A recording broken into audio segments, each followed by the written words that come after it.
31 जुलाई को केदार घाटी में आई आपदा के बाद गौरी कुंड से तप्त कुंड पूरी तरह से गायब हो गया और इतने महीने बीतने के बाद भी लोग गर्म कुंड के पानी को तलाश रहे हैं। जहां गर्म पानी का कुंड था वहां अब पत्थरों का ढेर बचा है। ये तस्वीर आप देख सकते हैं। आज भी गर्म कुंड को तलाशने के लिए लोग यहां पर पहुंचते हैं, लेकिन पत्थरों के सिवा यहां पर कुछ भी नजर नहीं आता है। आपदा के बाद से ये तप्त कुंड गायब हो गया है। मैं इस समय गौरी कुंड में हूं और गौरी कुंड में भी वहां जहां गर्म पानी का स्रोत यानी जिसको हम तप्त कुंड कहते हैं वहां था। जिन पत्थरों पर मैं खड़ा हूं इसके नीचे ही वो गर्म पानी का स्रोत था। केदारनाथ यात्रा में जाने से पहले यात्रीगण यहां पर इस गर्म पानी के स्रोत में नहाकर स्नान करके केदारनाथ की तरफ बढ़ते थे। पिछली 31 जुलाई को भयंकर आपदा आई, बड़ा नुकसान हुआ और उस नुकसान होने का परिणाम ये हुआ कि जितना भी मलबा ऊपर से बहकर आया था, ये बड़े पत्थर और ये सारा जो एरिया आप पत्थरों का देख रहे हैं, यहाँ से इस बड़े पत्थर से इधर सारा, तो ये गर्म पानी का कुंड था और यहाँ से गर्म पानी निकलता था। तो ये मलबा 31 जुलाई के बाद यहाँ ओरिजिनल जो तप्त कुंड था वो इस समय पूरी तरह से नष्ट हो गया है। उसके पुनर्निर्माण के लिए सरकार ने कई बार चीज़ें कही थी कि उसको हम करेंगे। अभी तक जो हाल आपके सामने है वो ये है कि तप्त कुंड नाम की यहाँ कोई चीज़ नहीं है।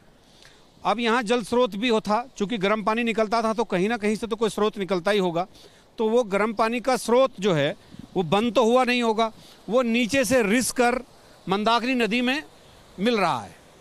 छोटे छोटे स्रोत आप देख सकते हैं इस दीवार के नीचे से गर्म पानी के मंदाकिनी नदी में मिल जा रहे हैं। तो अब यहाँ पर कोई तप्त कुंड, कोई कुंड यहाँ नहीं बचा जिसमें गर्म पानी का स्रोत था, जिसमें यात्री स्नान करते थे, बहुत सारे लोग आते थे, उसकी एक अपनी मान्यता थी। और इस तरह का कोई तप्त कुंड यहाँ पर अब नहीं बचा रह गया है।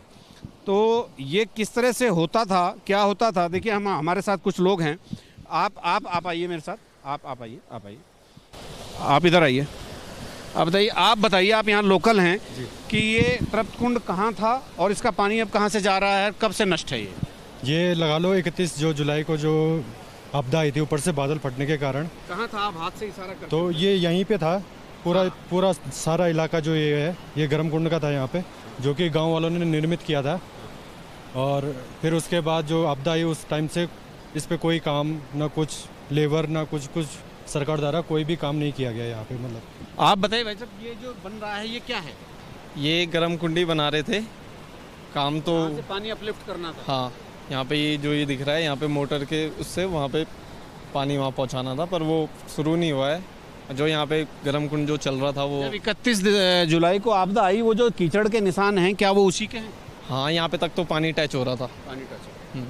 और ये जो बन रहा है चालू नहीं हो पाया अभी? ये 2015 से उसका काम ही लग रखा है अभी तक, और चालू तो होना दूर की बात, अभी तक वहाँ सिर्फ सुलभ वाले रहते हैं उसके अंदर, बाकी कुछ ओरिजिनल तो अब रहा नहीं यहाँ। इसकी सफाई नहीं होगी तो अभी सफाई कोई देखने तक नहीं आया है अभी तक इसको यहाँ पे। और यात्री लोग इतने परेशान होते थे इस बार कि गर्म कुंड कहाँ है, गर्म कुंड कहाँ है, उनको बोलना पड़ता था मजबूरी में। वो 31 जुलाई को बह चुका है अब।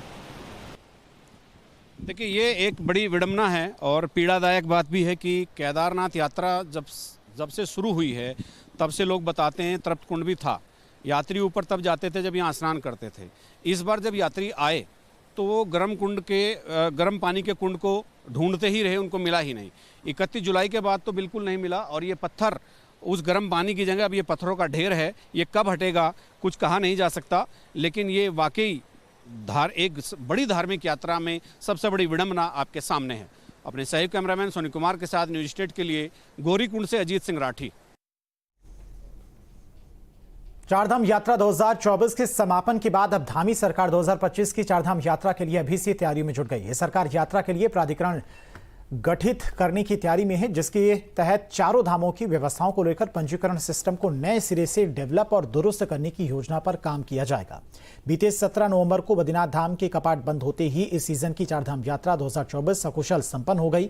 चारधाम यात्रा को प्रदेश की आर्थिकी का आधार मानते हुए मुख्यमंत्री पुष्कर सिंह धामी ने अधिकारियों को यात्रा प्राधिकरण का गठन प्राथमिकता पर करने के साथ ही आगामी यात्रा तैयारियां अभी से शुरू करने को कहा है।